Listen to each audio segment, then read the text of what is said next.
funny Caribbean, usually tranquil island? I think that one has to distinguish two clear things. Firstly, the city of Kingston, like many cities with problems of unemployment and poverty, has always had a tendency to violence of the kind that you would find certainly in many North American cities, set and off balance and that sort of thing. And definitely, therefore, a political element has crept into the situation. Well, why would the opposition party, I presume you're referring to the opposition party, there are only two parties running. Yes. And why would they go to tactics of that nature? Don't you think it would harm them more than do them any good?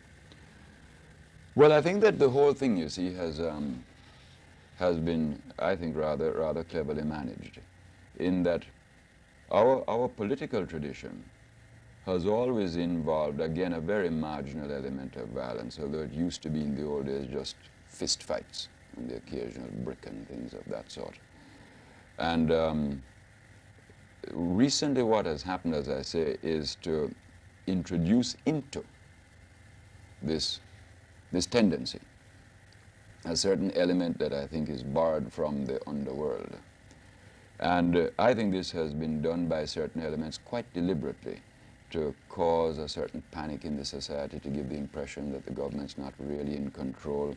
And of course, sometimes, as happens when the violence starts on one side, you get reaction from the other side. So in the end, you get a confused situation in which the average citizen may think, well, it just seems to be both of them at each other. Mm-hmm. So that one gets a cloak under which really to work the plan.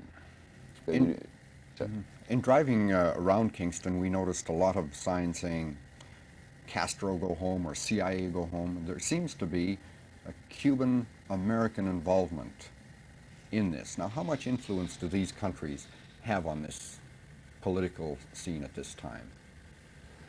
They don't, neither country has any general influence in the Jamaican political scene. What has happened is that because the Jamaican government has had a policy of friendly relations with Cuba, very like the Canadian government, who have always had a tradition of friendly relations with Cuba. We have been charged by the more right-wing extremist elements of our opposition with all sorts of propaganda in what has really been an orchestrated communist smear tactic. Very unfair. We are not communists. We are very much a sort of social democrat group, democratic socialist group. And these smear tactics have been worked, which accounts for the Castro go home kind of slogan. And then, of course, there has been a certain tension in certain elements in the United States of America about our relations with Cuba, as indeed there is tension in America towards Canada's attitude towards Cuba, as you know, is not approved of by the State Department. And so somehow all this has got escalated into a series of charges and countercharges. Well, is there some financial involvement, say, from the Cubans to your government and from the Americans to the opposition? No. Well, I can't speak for the Americans with the opposition. There's no financial involvement between the Cubans and us, none whatsoever. The Cubans are investing here, though. They're like building a school. Well, that really was a gesture of solidarity. It's very much a, you know, there's a new thing emerging in the Third World, where Third World countries often do things for each other on a cooperative basis in a manner that I think is quite new in world experience and very interesting. We, for instance, are helping them with no charge at all with some things that we think we are quite good at, like tourism. We send teams for no charge to help them organize their new tourist industry.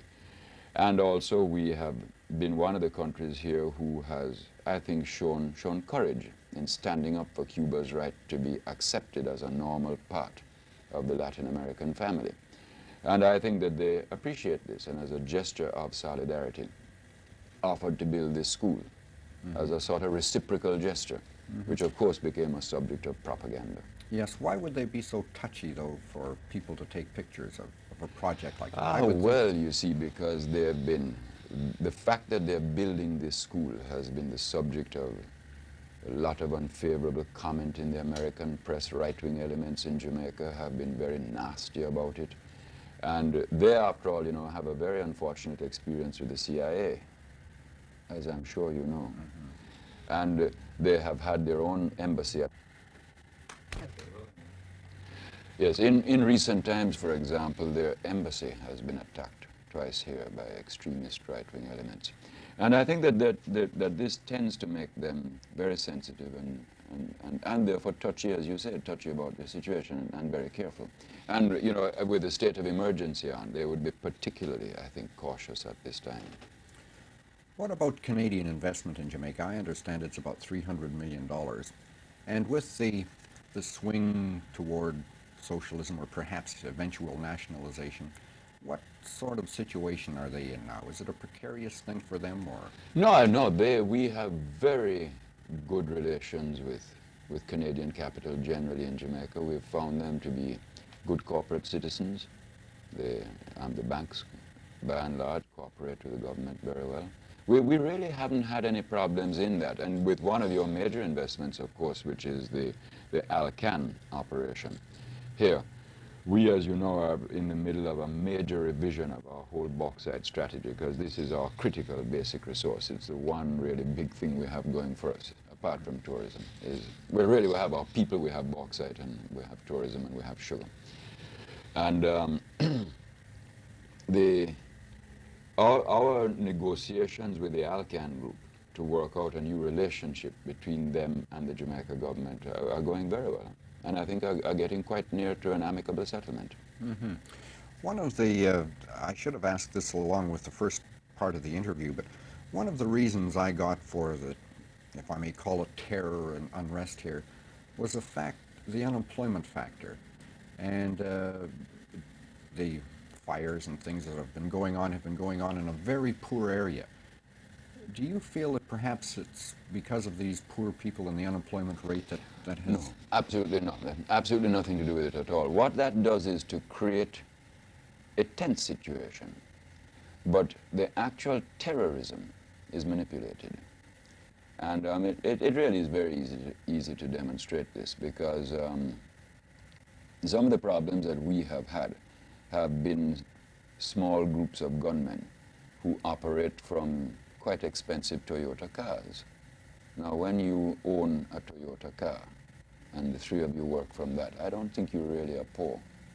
But what the poverty does, as I say, is to create an atmosphere that can be exploited and manipulated by anybody who is ruthless.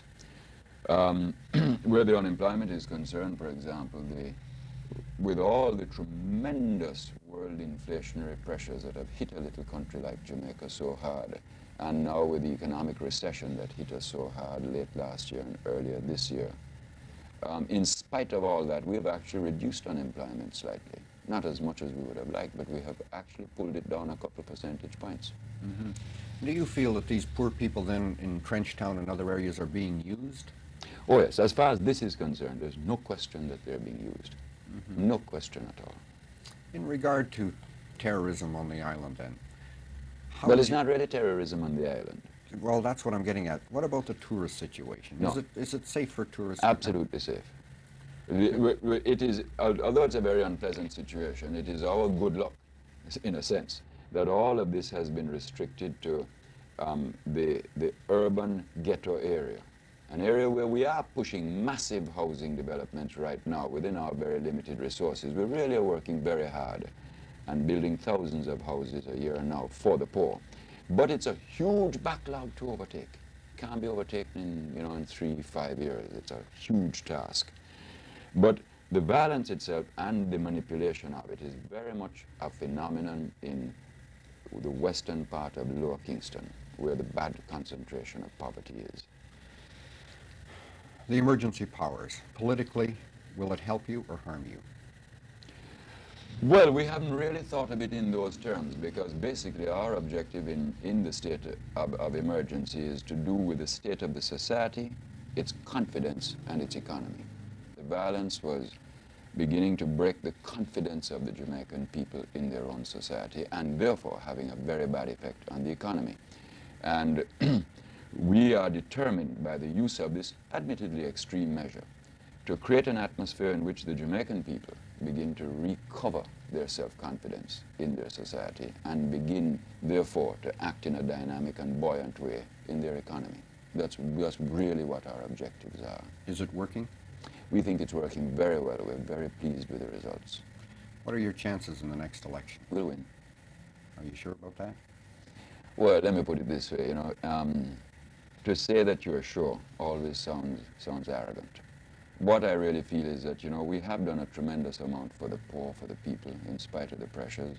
We've got a very powerful organization. We've got very solid mass support. We're very strong among small farmers and groups of that sort up in the hinterland, actually the part of Jamaica the tourist doesn't get to see.